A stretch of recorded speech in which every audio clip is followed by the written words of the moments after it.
All right, let's go ahead and get started. So I have some opening remarks here. But first of all, thank you all for tuning in to our virtual panel event, Uniting to Accelerate ALS Therapies and Cures. I'm always touched by the strong commitment of this community to support one another, to learn, and to push us closer to a world where every patient is empowered to improve their health and no patient's disease goes untreated. I'm certain that everyone on the panel here can get behind that. But a very special welcome and thank you to our three panelists today, who I'll introduce them momentarily. But first, let me just introduce myself and our company. So my name is Tanner Dagdalen. I'm the co-founder and chief executive officer of Genomics. And let me share just a little bit of background on myself and the company. I co-founded Unite with Professor Anthony Joseph from the University of California at Berkeley. And we started a company to take the big data technologies that we created at the University of California at Berkeley, and which are being used at some of the largest companies in the world, such as Amazon and Netflix, and unleash them on the diseases which are not yet understood and do not yet have adequate treatments, like ALS. In the coming months, we'll be releasing a platform for this community for not only tracking your own health story, but contributing that data to a pool of data from thousands and thousands of other ALS patients, which will be analyzed, interpreted, and leveraged to, number one, increase our understanding of ALS, and number two, get more patients into trials more quickly. And lastly, number three, just cut years off of the learning cycle for researchers, many of whom are here with us attending this virtual panel discussion. So to create some context for this discussion, I want to ask you, all the attendees, to think about a few questions that we keep on our minds every day. And they're the following. What would the world look like if every trial had a waiting list of eligible patients and can complete enrollment in weeks rather than months? What would the world look like if run-in periods were a relic of the past and placebo-controlled trials were replaced with real-world evidence-supported treatment arm-only studies, like in cancer? What if there was so much data on ALS that companies and researchers flocked to this fertile research ground, and we had not 200 trials, but 2,000 trials looking for patients and pushing forth new types of medicines that could save lives? In our mind, this world is 100% possible. So with this event, we're really excited about the panel discussion, where we're bringing together powerful voices in the patient community to shed light on opportunities for patients and for life sciences companies to drive us faster and faster towards this future.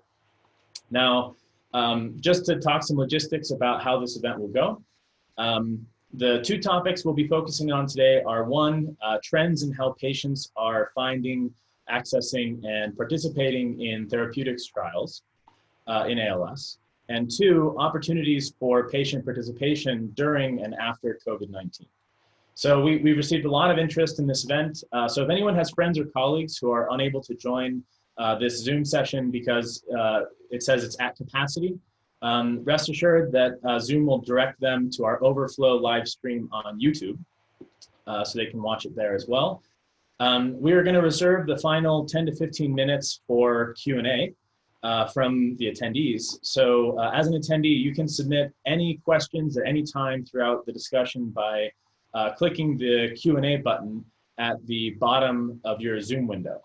If any of the panelists have technical difficulties during the discussion and we cannot hear them, we're just going to go ahead and move on with another panelist so that we can make the most of this time. But we'll try to circle back on that topic if and when the issue has been resolved. So now, without further ado, let me introduce our panelists. There's a wide diversity in how ALS shows up and progresses in one patient versus another. And we're really grateful to have three very different perspectives represented on the panel today. So our first panelist is Harry Wittenberg. Harry was diagnosed with ALS in January of 2018. Before then, he was a healthy and active husband, father of 3 adult children, an HR learning and development specialist, an avid cyclist, a bass musician, and a musical instrument builder. Since his diagnosis, he's chosen to meet his challenges by being open to support from family, friends, and community, advocate for ALS awareness, and inspiring others through his blog. And if you haven't seen his blog, you should check it out. It's great. Our second panelist is Dr. Nadia Sethi. Nadia is a caregiver for her husband who is living with ALS, and she leads the Promising Therapies Committee for I Am ALS, a nonprofit organization many of you have probably heard of already. This team has designed a tool that displays over 80 active worldwide clinical trials and displays the scope of worldwide trials along with information that is most relevant to those searching for treatments. She lives in Chicago with her husband and 2 wonderful children. And we'll be talking about that tool later in the discussion as well. Our final panelist is Sandy Morris. Sandy was diagnosed with ALS on January 6th, 2018. Before then, she was a healthy and active wife who worked for 28 years at Hewlett-Packard and has always been active from being a jogger since age 16 and even running the Lake Tahoe Marathon. She's also been doing CrossFit for the past 4 years and loves to hike and cross-country ski. She's 51 years old and lives in Tahoe, California with her husband and 3 amazing children. So with that, let me kick off the panel with an opening question. And actually, let's start with Harry. Harry, can you give us an overview of what your ALS journey has been? Try to keep it to a couple minutes, but just give us an overview. Well, you know, like the introduction, first of all, thanks for the introduction. And, you know, just like the introduction said, you know, with between the time I was diagnosed till now, you know, 2.5 years later, you know, certainly I've lost quite a bit of function, but I still have, you know, the ability to talk and swallow, you know, and eat normally and drink. But, you know, it started kind of slowly in my foot and then started working its way up. I mean, you know, in terms of a journey, there's so many layers to what that journey is, both emotionally, physically, psychologically, which you know, if you want to make it short, I'll stop here. No, please, please. Well, I mean, you know, it's taken quite a toll on my family, especially my wife, who's my main caregiver, but I do have other caregivers that come during the day to, you know, kind of get me started, get me in my chair. You know, and my kids, you know, also are pretty local these days, you know, so they have a complete understanding of what's going on. But generally, you know, outside of the physical issues, obviously, which is big, I still feel I have a pretty decent quality of life because I still have my cocktail hours, I have my friends. You know, I still, and I try to be as independent as I can, and I use a lot of technology to do that. That's readily available, which, you know, I sort of documented in one of my posts about how I do that. Is that? Yeah, that's perfect. And I want to make sure I give an opportunity to Nadia and Sandy to share kind of an overview of their story too, just to ground us in what it's been like before we get into the meat of research and other topics.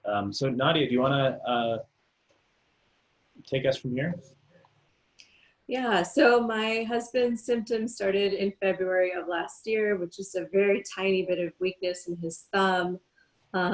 We saw some local neurologists, and then we went to Mass General, where eventually our diagnosis was made in the fall of last year. So my husband has actually progressed very quickly. We've met some wonderful people with ALS on this journey, and he's kind of outpaced many of them. He is currently using breathing support, you know, 24/7. Most of his nutrition is coming from a feeding tube. Funny enough, my husband works in the pharma industry, and here we are looking for medications. And you know, he's a medical doctor by training, and so he was worried from the very first weakness and twitching, the fasciculations that started, that this was ALS. It's been a really difficult journey, I have to say. We have young children; they're 12 and 14, and so certainly they're also feeling it. We're spending. COVID's been kind of interesting for us because it's at least given us the opportunity to spend a lot of time together as a family, but certainly our life has been turned upside down very rapidly in the last year. I'm hoping that covers. Yeah, more than covers it. You know, before we move on to Sandy, I just want to acknowledge both you and Harry for sharing your story as well. I mean, you know, we hear from patients all the time how important it is to hear the stories of other patients, and you know, being so open about it here, it's you know, really helpful. I appreciate it. Sandy, do you want to give us an overview as well? Sure, you bet. And you kind of covered it a bit. So 2018 was when I was diagnosed. It started as right foot drop, and it just traveled up that right leg. Then it traveled up the left leg, and then it has weakened my torso. It is starting in on my arms. That's the physical aspect. The only thing you can control in this disease is your mind. So I do everything I can on that. And my family is really amazing in you know, taking on this disease in such a way with bravery and patience and humor. And things aren't always funny, you know, but we have really done an incredible job. And, you know, where I've really found my purpose is in being in a disease that has very little. You lined it out, I think, very well in your aspirational hopes for this disease, which sounds amazing, but currently it's very much a barren wasteland. And so we work really hard to make sure that it's not a barren wasteland for the next ALS generation, and that the next 51-year-old mother of 3 has a few more options than I may have had. I think that's 100%. 100%. So, you know, in line with that, you know, I think, and we've talked about this before, some of the community's greatest hopes lie in research and participating in research, getting access to therapies that may be in trials. Maybe we can start with Harry. What has your experience been trying to learn about what research is available for trials you can participate in? Can you talk a little bit about that? Sure. Well, you know, there are a few resources. You know, one is just my own, you know, sort of searching, going to, you know, trials.gov, medical news, some of the ALS Golden West chapter, which we're pretty active in. And also we have our neurologist at the CPMC Norris Clinic in San Francisco. So, I mean, I rely on those sources. And we also, you know, get to attend webinars and, you know, other kind of educational, you know, sort of seminars, you know, in order to find out about it.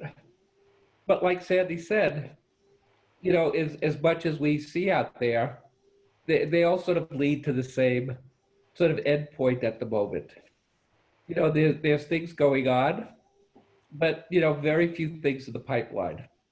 And in terms of, you know, clinical trials, some of the, I guess, parameters or requirements for joining are really, seems like, the people who are at very early stages. As someone like myself, you know, because one of the big things they test for is, you know, sort of respiratory independence, I guess you could call it. And, you know, once you pass a certain threshold, it seems like a lot of opportunities are no longer available. And age as well, because I remember at, you know, CPMC, I wanted to get involved in the neuron stem cell trial, but they had it cut off at 60 years old. And at that time I was 62.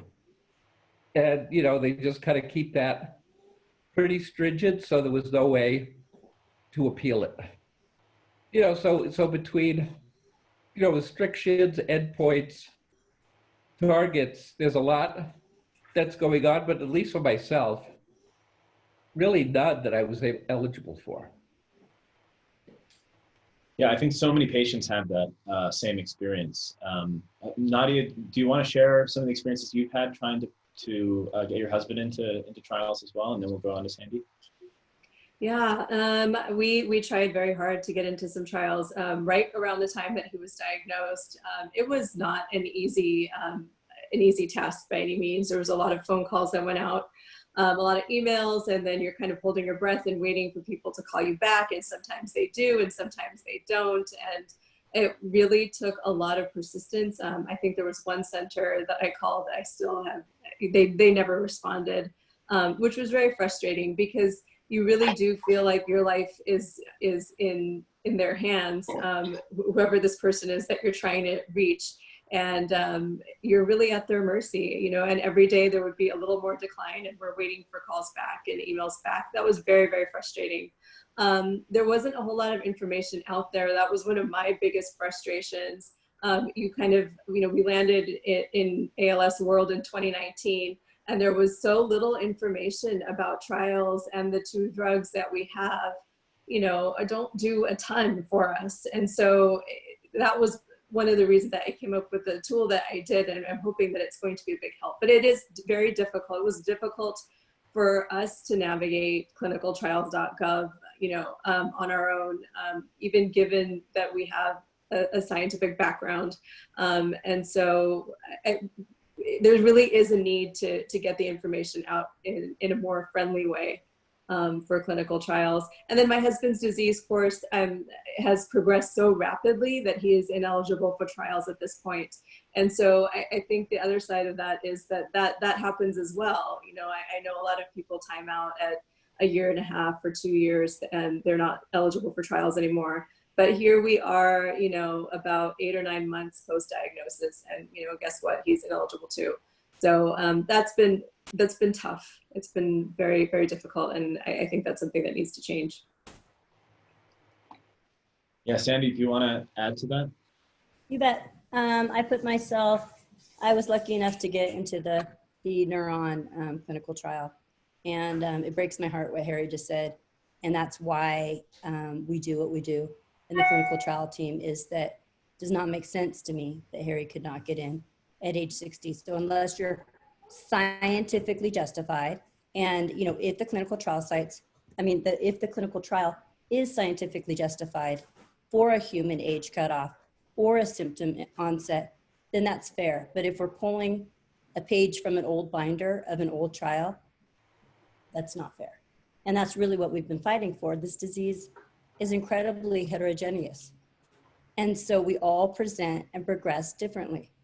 So somebody's age 60 is very different than Harry's age 60, or somebody's 18 months from symptom onset is very different from somebody else's.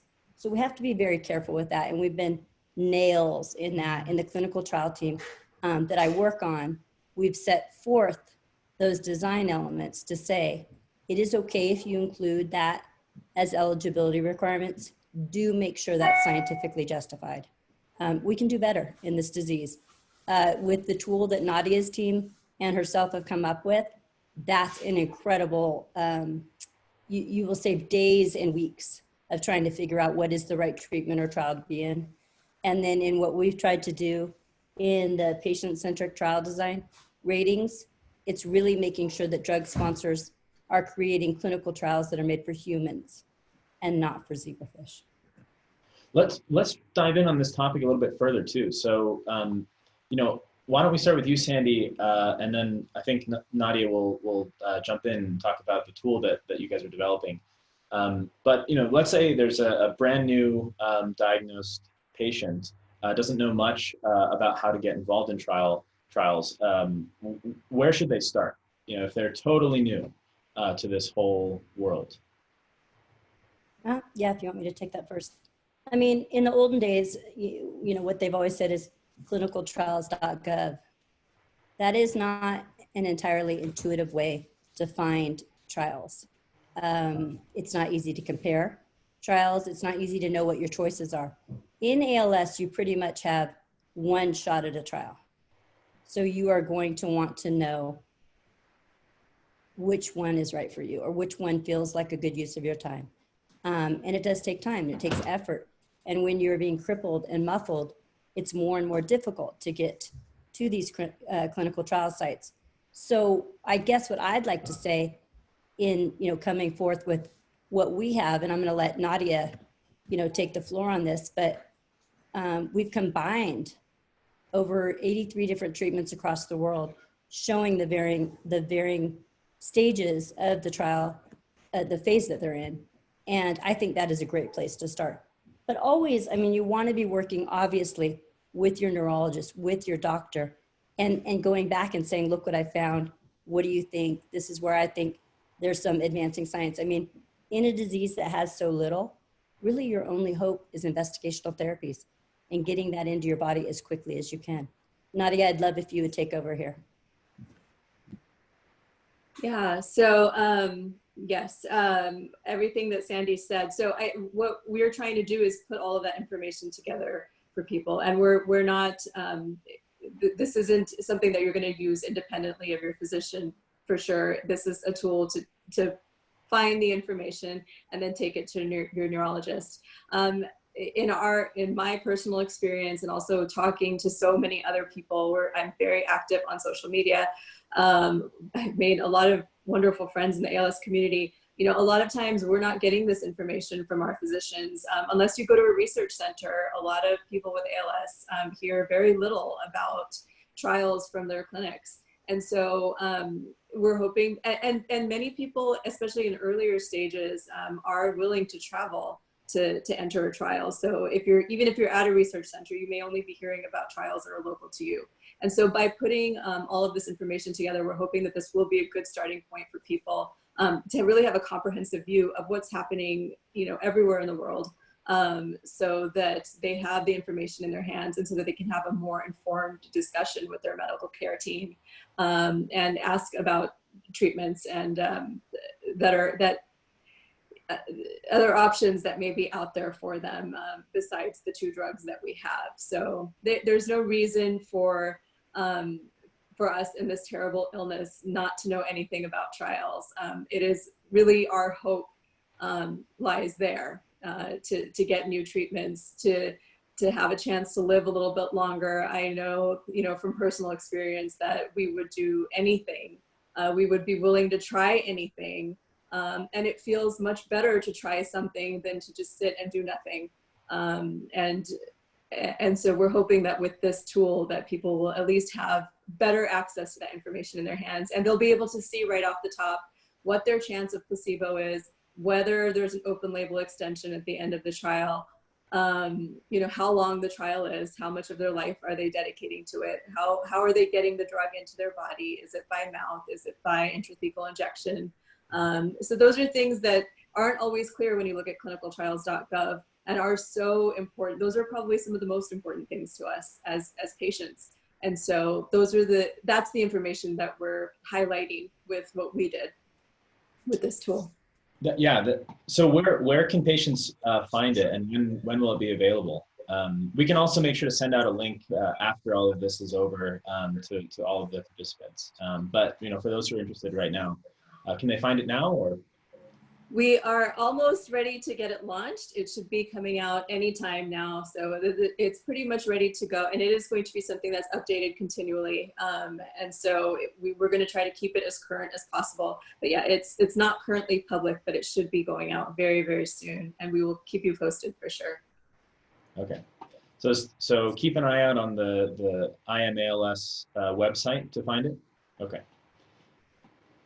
Okay, great. And also, Tanner, I do want to say that there are a lot of, sorry to interrupt, a lot of people, a lot of websites, a lot of organizations that try very hard to show people what the trials are in ALS. So I don't want to discount that in any way. I think many people have done really good jobs, and I don't even know who to name because I'll miss somebody. But there are lots of other ways to find trials besides clinicaltrials.gov. But what we felt was really important over at IMALS is really that comparison. I mean, people compare prices and colors of shoes.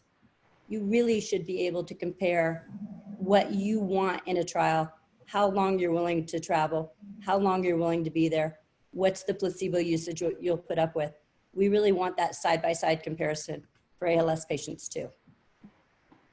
Yeah, I think this is a great transition point into talking about trials in particular. I think, maybe what we can start off with is, and if Sandy, you'd be willing to start, that would be great. What are some of the things that sponsors are doing right now that you think are great? Bright spots in terms of creating more opportunities, more spots in trials. Because there's a lot of different facets, a lot of challenges that we have to overcome here. And we'll get into the other ones a little bit later, but let's just focus right now on just, how many opportunities there are for patients to get into trials, how many spots are in the trial. So what are some of the things that you've seen sponsors do that you really think are great that other sponsors should follow?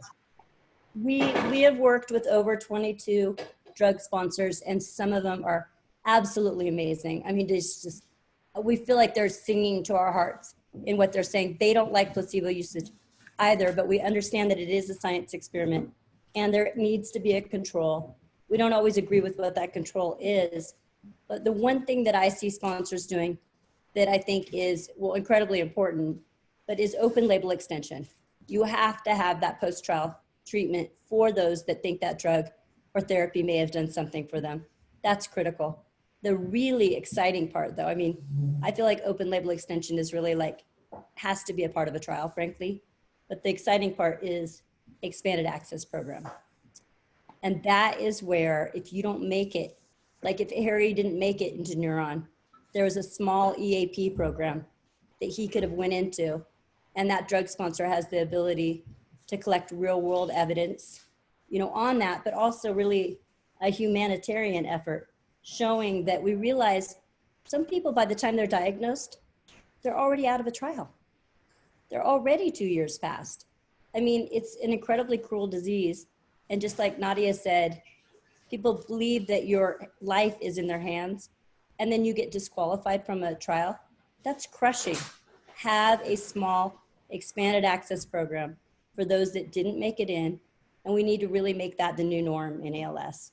There's a lot of other exciting elements that they're doing, but those are my two favorites. So open label expansion and expanded access program. Can you, for those who aren't familiar with it, can you just briefly explain what the open label expansion is? Yeah, absolutely. Open label extension is post-trial treatment. So in the trial that I was in, I felt like it worked for me. It stabilized me more than the way I was falling before and after. I would have liked to have had my hands on that therapy. I can't have it.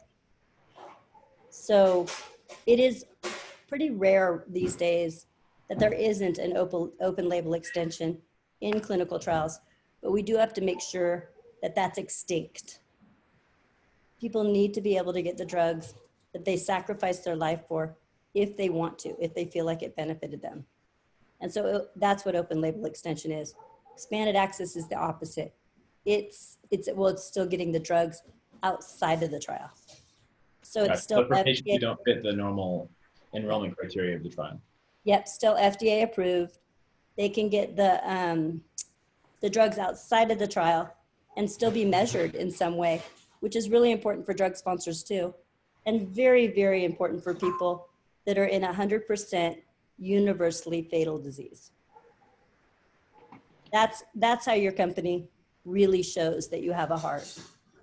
That's really where the rubber hits the road. And I want to direct this over to Harry now.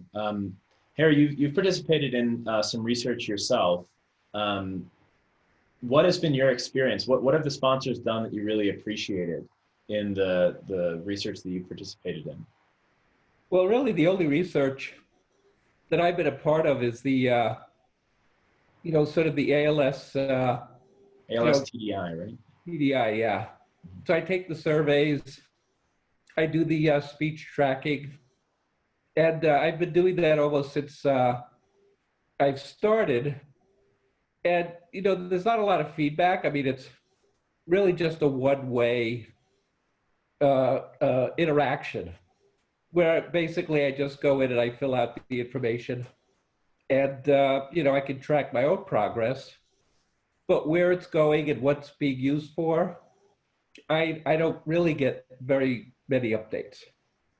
And that's really the only research, you know, that I'm part of. I mean, you know, you could say by, you know, having been on Radicava for a year and not seeing very much, you know, I talked to my neurologist today, and this is the first time that I heard clearly that it only benefited, you know, very, very early stage people. So spending all that time and money on something that really wasn't effective, I think is a shame, because that money could have gone to something more effective, you know? And, you know, maybe it was more of a placebo for me to feel like maybe, you know, I was actually doing something, you know, for myself by going through that. And, you know, it's not easy. You know, we had home infusions, you know, 10 days a month. It was a lot of work and anxiety on, you know, my wife's part. And to find out that really nothing really came out of it. And the cost is not to me, I mean, through insurance, of course, is such that you wonder about, you know, could we redirect those funds to other things? So I know that I went off kind of at a tangent, but really that's about, you know, what my experience is. And if I can ask a follow-up question, so you mentioned that you're not getting a lot of updates from ALS TDI on what the data is actually being used for and where the research is going. So just to be really clear, is that something that you'd like to see? That you think other patients would also like to see? Oh yeah, no, absolutely. I mean, you know, I could voluntarily go, you know, I'm sure to the website and just, you know, kind of read some of the generic information that they're doing. And, you know, that's not to say they're not doing great work.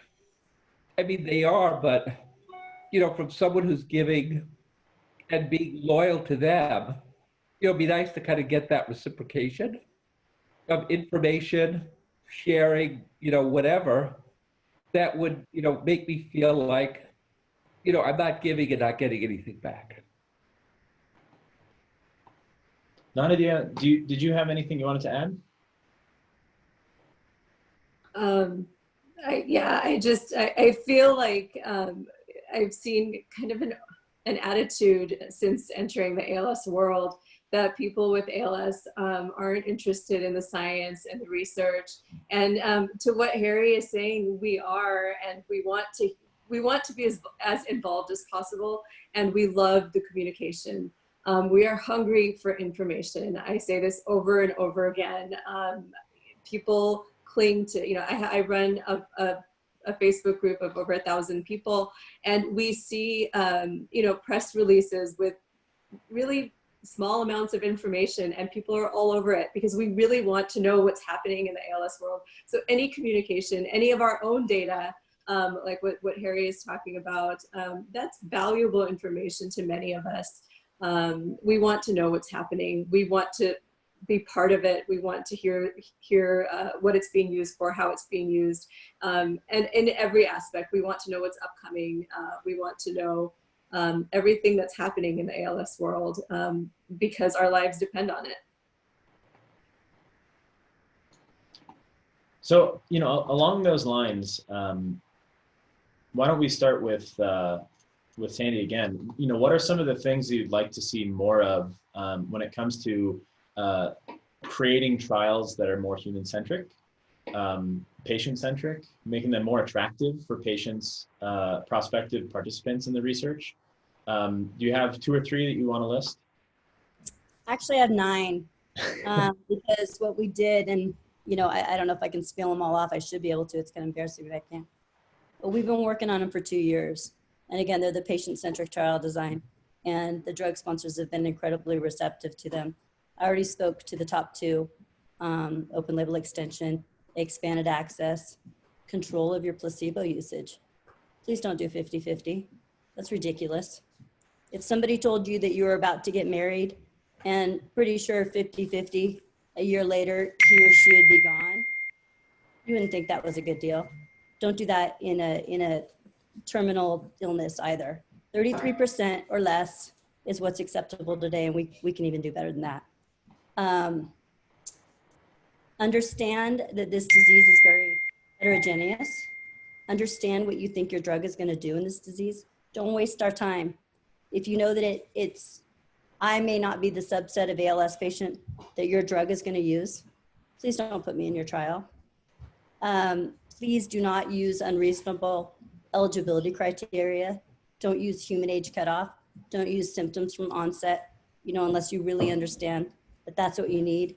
Don't tell people they can't be on Riluzole or Radicava. Those drugs are not significant right now. That's a standard care that we have. Don't ask people to go off Radicava for your drug when you can already measure where they're at. They have a baseline. Use wearables, have financial reimbursement for those that are trying to get to your trials that are, slowly being or quickly being paralyzed and can't speak. Have telemedicine visits. Do not have your participants fly and drive long distances for the ALS FRS score and for a drug test. A blood test. That's ridiculous. Nadia, I'm forgetting about 2. Run-in periods, ridiculous. I was on a cane when I started my clinical trial, and you're watching me be crippled for 3 months for your experiment. Let's not use concentration camp style features like that. I think that's good enough. I'll give Harry and Nadia a shot. Yeah, and I'll just point out before we move on to Nadia that this is not a new problem. In oncology, we heard the same arguments, and we found solutions to that mostly with real world evidence. And absolutely, we're excited to see the field move in that direction with ALS as well. That's right. Well, HIV and oncology is really our bar. Right now we have legislative bills out there for expanded access programs merely to catch up with other disease states. Why? Why isn't ALS included in expanded access programs? Why do we have to pass laws for things that are working well for other disease states? We have to really look at that as humans and understand the atrocity of people that have 2 to 5 years to live, that are trying to pass bills and laws and making sure that we're in clinical trials that are built for humans and not zebrafish. We shouldn't be fighting there. We should be knowing the research, getting in these clinical trials, and having a voice in other areas. So we are set back, but we do plan to join that winner's circle someday too. Excellent. And Nadia, I'm going to hand things over to you in just a second, but I want to reiterate that if anybody has any questions, we're going to reserve the last 10 to 15 minutes for attendee questions. So go ahead and put them in. We've already received some questions, but I'm just reminding you in case you had some questions you want us to answer. There's a button at the bottom of your Zoom window called Q&A. Just click that and you can submit your questions there. Okay, sorry, Nadia, go ahead. No, I think Sandy covered everything really well. I think the one thing maybe that she didn't mention were the biomarkers, and that we in the approach that Sandy and our team came up with, we're looking at 3 things really. Everything breaks down into 3 categories. One was seats on the bus. One was how are you advancing the science, and one is how patient friendly are you being. And so those are the broad categories of what all of that falls into. We understand that there has to be a balance, but we also think that there can be humane trials in this process. So it's not only about the science or only about making it patient friendly. It's about finding the right balance and creating trials that we want to be part of. Harry, did you have anything you wanted to add? No, not really beyond. All the points that was said, I absolutely agree with. I think all of those things, when you're faced with this kind of challenge, you just don't want more barriers put in front of you. And when there are opportunities to make life, quality of life better, whenever those barriers are put in front, they just don't give you as much hope, as people would like to be able to have. And so there's a psychological component to that as well. Not just, pragmatic, but there's a real emotional component to it. And it's not just the patient, but it's the caregivers, the families, all of those that are surrounded by this disease get affected. That's right. And Harry, I love what you just said, because it's about hope. And really that's the only trade-off we get in clinical trials, is just a slice of hope. That is all we are asking for. In a disease that has 30,000 US ALS patients, and there are less than 1,000 opportunities for investigational therapies right now, that's ridiculous. And we can do better. So let's dive in on, one topic that I think Sandy mentioned in our last conversation that, you and the rest of the team will be turning some attention to pretty soon here, which is, getting butts in seats, right? Getting patients into the trials in an efficient way so that we can speed the trials along. Where are we right now when it comes to patient recruitment, the speed of patient recruitment and the efficiency of patient recruitment? I'll take that one. It's so sad. This is where you grab a tissue. Right now, it looks like we fill our trials about 2 people per drug per site. And that's crazy, because I don't even know anybody in my group, in my ALS community, that doesn't want a shot on goal, that doesn't want that investigational therapy in their body.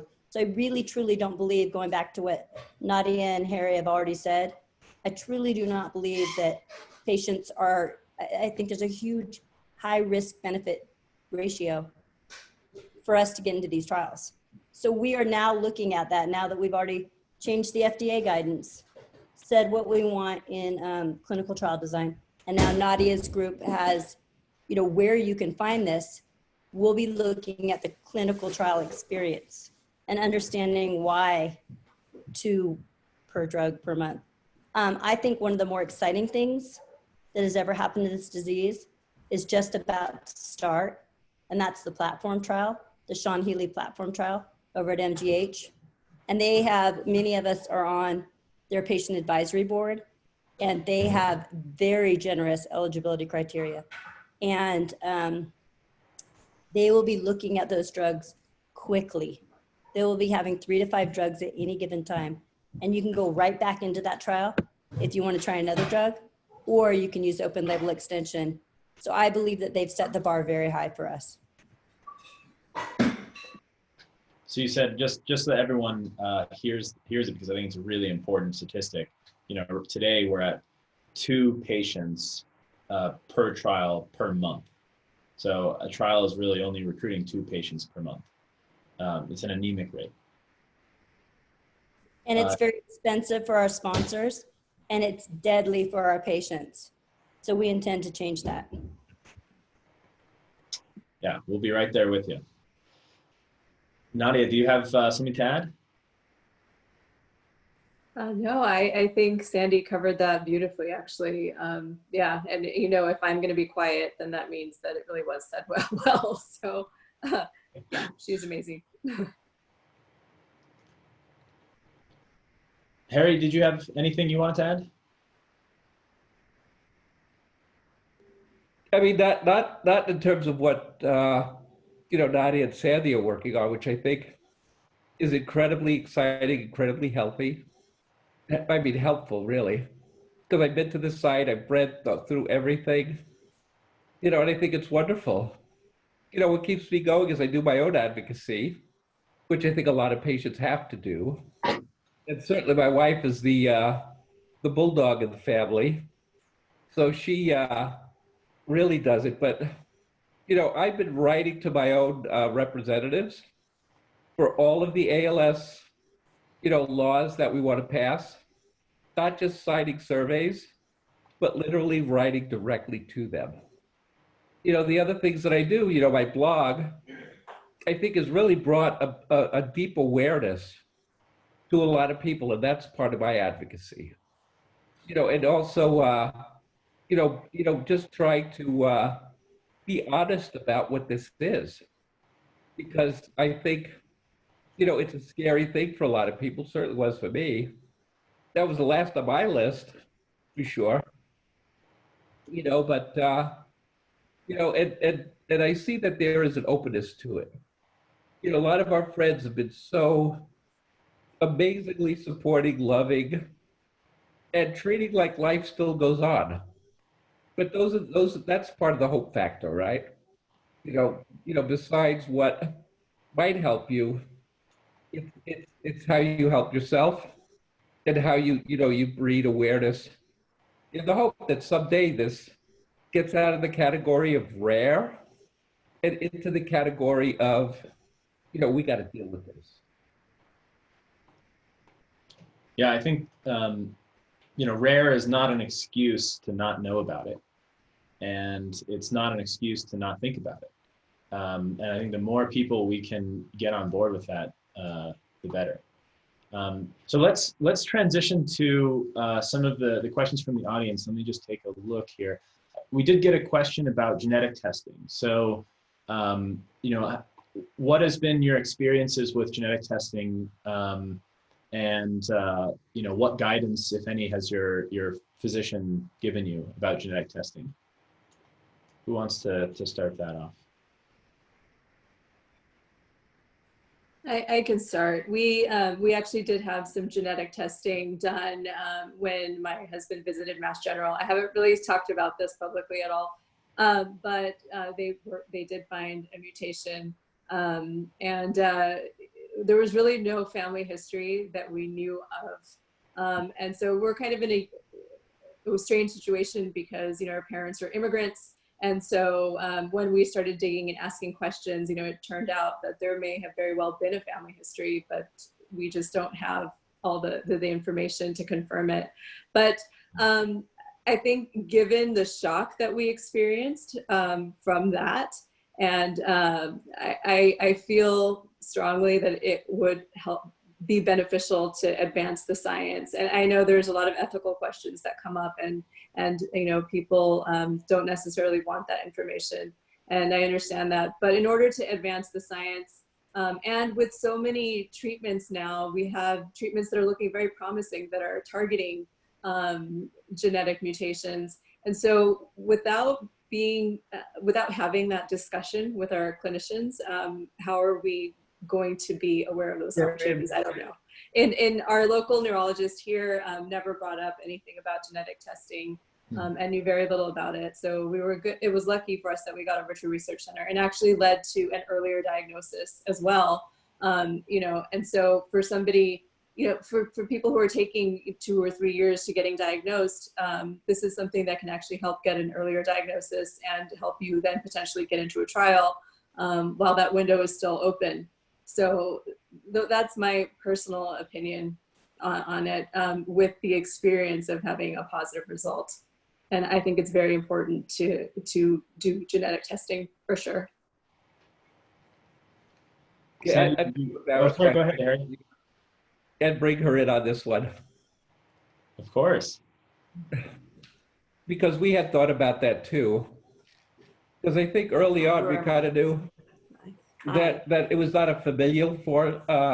You want me to talk about? Yeah, go ahead. Okay. I think we still struggle with this, and I go back and forth because the original, we were told because there was no history. The chances that it was, genetically based was minimal. And then there is that question of, do you want to know this? And is that something that, we want to lay on our children? On the other hand, I still struggle with it because I feel like, we know there are some genetic forms, but I am sure that there are many, many more that we don't know. And it's not going to happen without further research. So we haven't done it, or he hasn't done it. but I struggle with it all the time. Yeah. Well, and I'll say on my part on that, right now, there's some really good signaling with familial drug therapy. So that's very exciting. We seem to have a better handle on that. So I did it right away. Whether I was going to tell my children or not, you know, remained to be seen. But there was a C9 drug trial that I wanted to get into. I didn't have C9. And I paid like, I don't know, $2,500 for C9. And then I turned around and paid $1,800 for SOD1. And now if I had to do it again, I would say that everybody should be doing this in a fashion that is like all, like to Harry's wife's point, there's going to be 133 mutations, if not more. Let's get our blood out there so that people can start comparing what's going on. Whether you want to know or not, really. Like that's absolutely a personal decision. And I would want to know, and I did want to know. But if people don't, let's advance the science and just say, don't tell me, you know, go ahead and take my blood, do the DNA, and then don't tell me because I can't bear to think of this disease for my children. But yeah, Nadia and I talk about this a lot. We think it's hugely important for ALS science. And what we really need to be doing is making sure that somebody out there is doing it very efficiently for us. When you get diagnosed, you go and get your DNA done, and it goes into a banking system that we all benefit from. And again, that's kind of aspirational, like some of the aspirational things you said at the beginning, Tanner. I would throw that one in there too. All right. Yeah. Thank you. And, you know, I'll just add, you know, we've been working in the genomic space for a while now, and even in the research lab at Berkeley before we started this company, we were working in genomics. And, you know, we see this in other rare diseases as well. Now, there's really a shift towards whole genome sequencing where you're capturing everything, rather than paying $2,500 for this gene and then $2,500 for this other gene. And, you know, the technology is there. We spun out of Illumina, the world's manufacturer of sequencing machines, that brought the cost down below $1,000 for the whole genome sequence. And, you know, we have, you know, when we were part of the accelerator, we had regular meetings with the CTO of Illumina. So, I mean, we know the technology is there, 100%. And now we're also seeing the market shift that way. We're seeing it in other rare diseases, and we're hoping to make it as easy as possible for it to transition into ALS as well. One thing I want to just kind of bring up before we get to a few other audience questions is, for those trials that are targeted to specific genetic subpopulations, you know, genetic testing is going to be a part of the screening criteria. And, you know, we're talking about already an anemic enrollment rate for these trials of 2 per trial per month. You know, I think, have you heard of any potential solutions to the problem of having even slower enrollment because only 10% of patients are eligible because only 10% have familial cases? No, I haven't. I think there's plenty of familial patients that would love to get investigational therapies in their body. I think, you know, our key is making sure that our communication is strong and that we have clinical trials that people want to join and EAPs for those that don't. I think it's a broken system. And I think once we start to fix that system, I think we can sell it out like rock concerts. I have one thing to say on that. It's also, that 10% number kind of bothers me a little bit because, you know, with us, there was really no history that we knew of. And so technically we fall into the sporadic category, but have a genetic mutation. And so there is a percentage of sporadic ALS that has a genetic basis. We know that. And so without getting the word out that that is the case, you know, and now with some of these targeted therapies that do have some promise, I think it's very important for people to understand that, you know, that 90% sporadic number, it just discourages people, I think, from really understanding what the issue is. It's much more likely that there's going to be a far greater number than 10% that has a genetic basis. And I think that that's something in the long run that we really need to get the word out, that, and break this, 90% sporadic and 10% familial. It's not a good system of categorizing things. Well, and just to parlay off that for a moment, if I could, how efficient is that? You know your drug will work on a certain subset of ALS, and you're only going to take those patients because you can see it in their DNA. Oh my gosh, hell yeah. Don't waste our time. Don't waste my time with a drug that won't work for my kind of ALS. When I was diagnosed, no one was talking about different kinds of ALS. We talked about sporadic or familial. You got to be kidding me. We're like in the 1940s with cancer. You can't treat brain cancer, like pancreatic cancer or stomach cancer. We have to really hone in on what we have here. And for 150 years, it's not been a lot. I think there's one more question that maybe we can limit our collective response to just 1 minute. That's around genetic testing as well. Before we close things out here, because we are at the end of our time. Do you see benefit to or interest in the patient community for studying carriers of the gene before they show symptoms? So if you suspect that, if you have it in your family and you know that that's true, and you suspect that it's carried through into your children or vice versa, do you think there's benefit to studying those asymptomatic carriers? I absolutely believe that. How else are we going to know what eventually triggers the illness? Do we know whether there's pathology happening years before we're seeing symptoms? There very likely is, right? It's not that ALS is just going to suddenly appear overnight. Or if it does, then why did it suddenly happen overnight, right?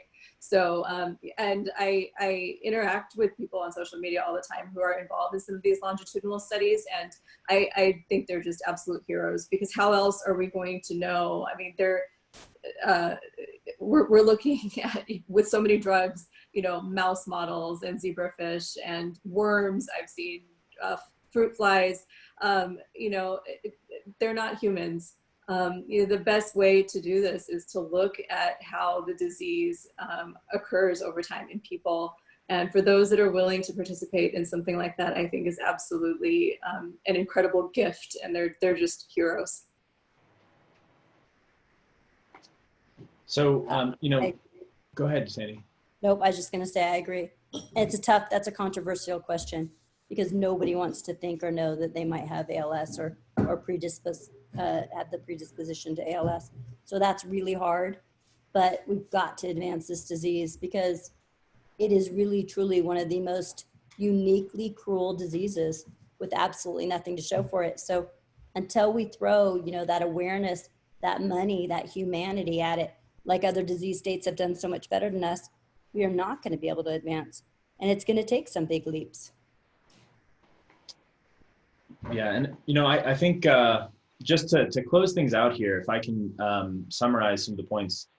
First, I'll mention that there are still a lot of questions that we didn't get to, but I will make sure that we follow up via email with the folks who are not anonymous, who submitted questions, to give them answers to the questions that they asked, if applicable. But I think what we've seen here is, for any of the sponsors who are on the call listening, the patient community, it has an enormous amount of energy that they're spending trying to get information, trying to advocate for themselves, and taking on figuring out how to get involved in research more than you see in other indications. So there's, at the same time, we need to make it easier for patients to get involved and participate and get access to therapies. We also, it's an opportunity from a life sciences sponsor standpoint, if you have information out there for people to find the trial and get it enrolled more quickly so we can advance therapies. With that, I want to thank all of our panelists, of course, for joining us, and thank you to all the attendees who have joined us. I think to give us an hour of your time as panelists, I'm personally very grateful. I know the attendees, I'm sure, got a lot out of it as well. For the attendees, you'll be receiving a post-event evaluation form in your email so that we can get some feedback on what you may want to learn more about in the future. And we'd appreciate it if you could complete it to help us improve conversations like this in the future. And in general, we appreciate everyone's support and really look forward to advancing ALS research and treatments. You've heard it from all of our panelists, the time for all of us to act is right now, and there's plenty of opportunities to do that. You can go keep an eye on IMALS's website so that we can see when the tool comes out. You can read Harry's blog to learn more about some of the technologies that he's benefited from. And you can engage with us at Unite in many different ways, but the easiest way is just email us. Get on our email list so that we can let you know when our portal is ready to start collecting some of the health data and also samples for genetic sequencing, whole genome sequencing, to facilitate some of the research that we talked about today. So with that, thank you to all of our panelists and to all the attendees. I'll let you go on with your days, but I really, really appreciate it. All right, bye-bye everyone. And Harry, thank you to your wife too. That was great, thank you.